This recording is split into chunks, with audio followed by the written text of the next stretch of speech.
Compulsive liars come with a lot of different stories. There's different kinds of compulsive liars. I've known a few, and the thing they have in common is really just wild stories. And you know they're a compulsive liar when you catch them lying about things that just weren't necessary. Like they weren't defending anyone, they weren't defending themselves. They just lied.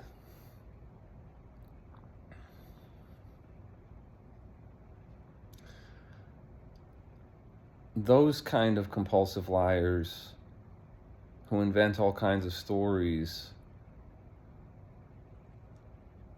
they don't necessarily have a lie about who they are.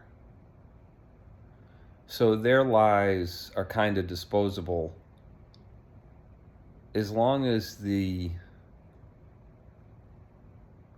relationship is temporary. Because if you tell someone the story, obviously they're gonna think of it as a permanent thing in your history that you ought to be able to recall in perfect detail.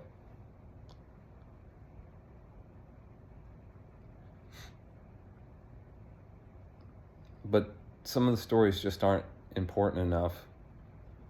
It could be like, just like something crazy happened to you on the way to work that really has things in it that just aren't believable. And there's a lot of that. And then a person like that, professionally, there are professions where dishonesty is it's possible to benefit from dishonesty. And someone who's a compulsive liar like that, they may exaggerate things. Just find ways to game the system. That's what I've seen professionally. I've worked for at least a handful of companies, so I can be general enough to not. I think this kind of applies to all companies because they all consist of people, and people are like velociraptors. They like test everything. And so when a company sets up a system, they need to think about like how people are going to test the limits with it. They need to think like a liar. They need to not assume that the participants are going to be ethical. Even if there's a code of ethics in the company, people will game stuff. Like if you create a system for tick marks somehow, like behavioral metrics, and that's what you track as opposed to results, well, people are going to find ways to generate tick marks, and the activities might not be accretive to the company.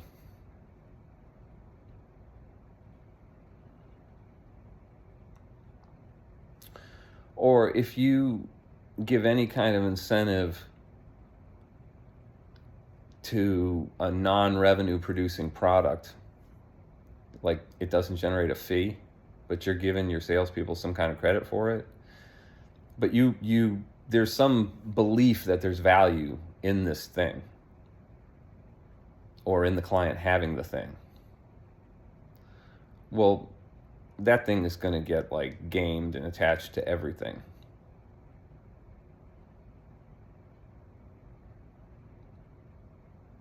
Yeah, so human beings, you really have to think through a system and how a person's going to game it.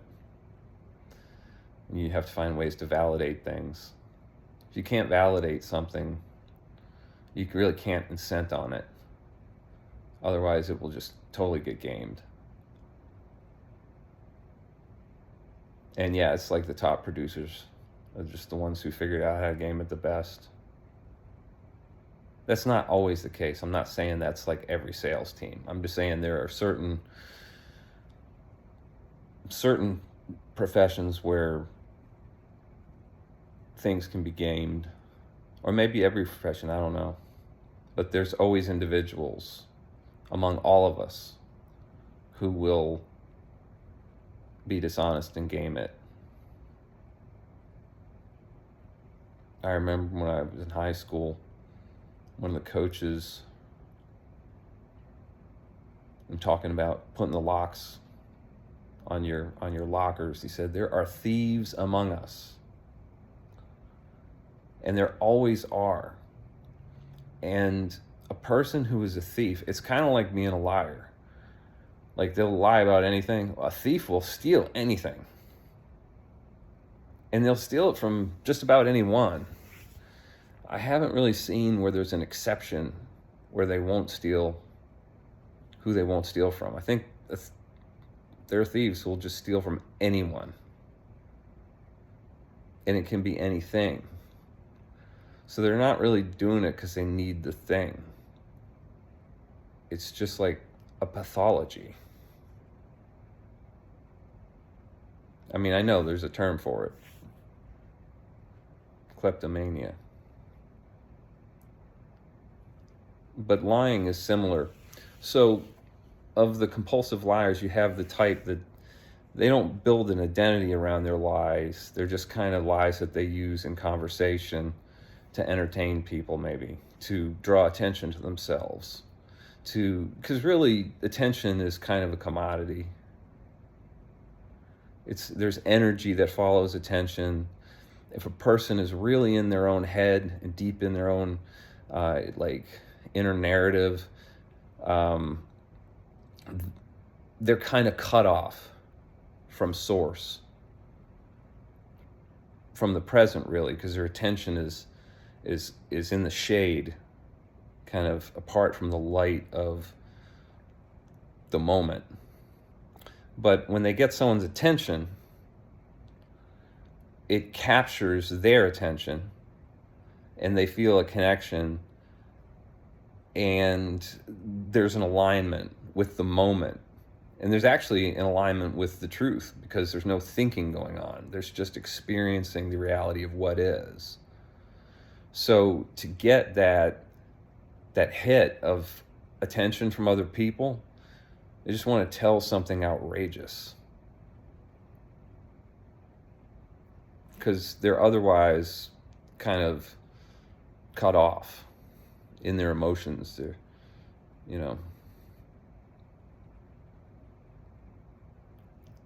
in a lie. Because to be in a lie is also to be cut off from the moment, because that lie requires an inner narrative to support it. There's like thought infrastructure that has to be revisited by attention for it to be kind of renewed and stay fresh. Otherwise, the memory really fades. So to the extent that being a liar involves like maintaining one's lies, it's very hard to be present. And then there's possibly the anxiety of being found out. Although I don't know. I don't know if they have any consciousness of it.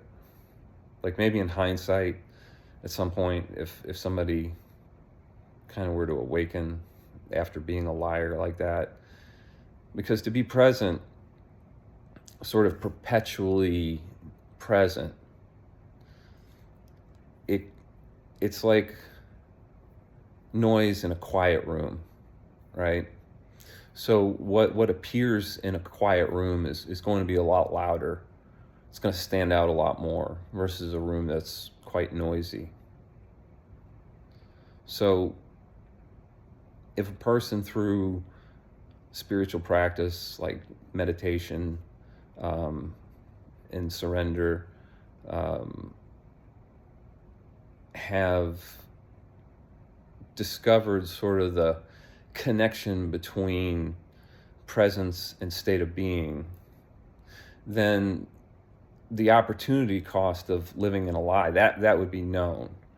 So a person would try to avoid departures from the truth that are going to require a lot of thought maintenance.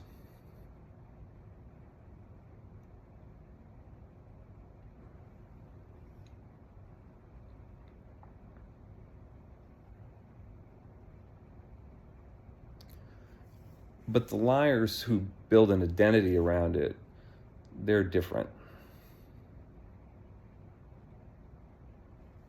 They use a false identity as a vehicle for telling stories.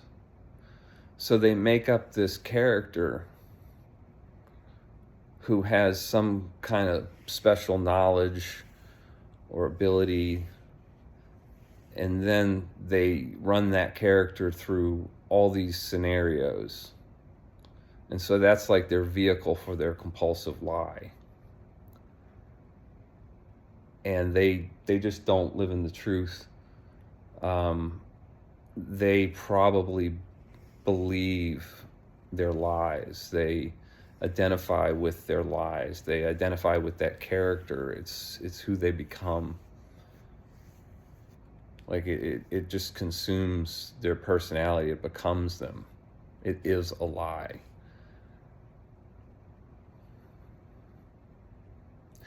You know, it's no different than any other egoic structure, really. It's just that the difference is that a normal person's egoic structure is sort of shaped by things that actually happened.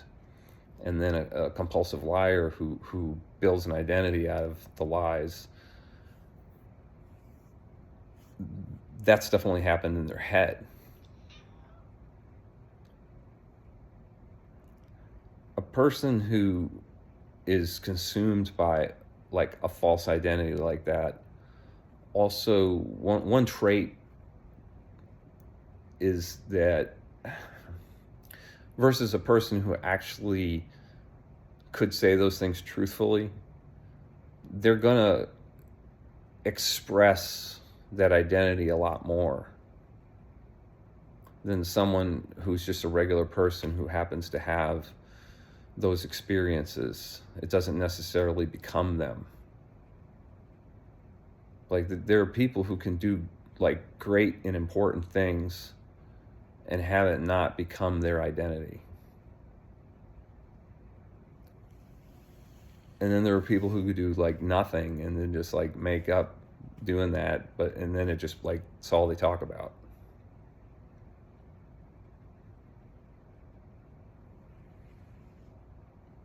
Because it's a vehicle. It's a vehicle for getting attention. They have to talk about it. That's the point of it. I mean, there might be some material gain. Like there are people who like create whole fictions about themselves, and they don't call it fiction. And maybe they don't, like maybe it's all in media. Maybe they're just not that way at all in their life, but they create like a fictional character and then they purport to be that character. Like I'm talking about like martial arts stuff, like people who make up crazy stories and then like sell books and stuff.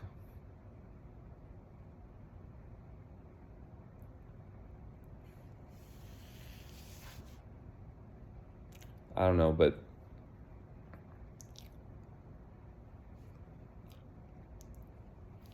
these folks are among us, like always. As thieves, like somebody who's dear to me, worked for a restaurant group, and they covered like a bunch of stores up and down the East Coast. And this person was called a 30-day man. And the job was to go into the store, uncover the thievery, fire the manager, hire and train up a new manager, and get on to the next store. They had a lot of stores. And the thing that was common to all of these stores was it was a manager who got off by themselves, didn't have anybody looking over their shoulder.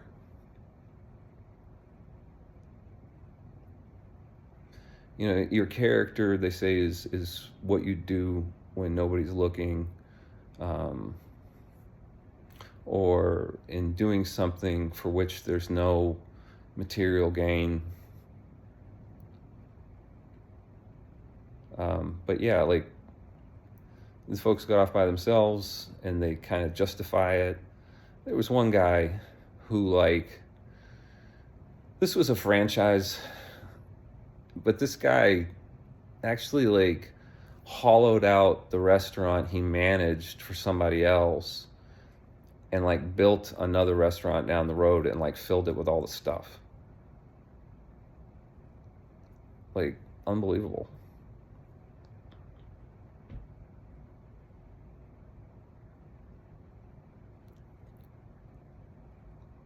And, like, you know, you could like inflate the value of a restaurant by giving huge portions. so like you could give really huge portions and like build a huge customer base and then sell the restaurant for a real premium. And then, like, the people who buy it, well, they add value to it. Well, they have to cut the portions, you know? Anyway, y'all have a good night.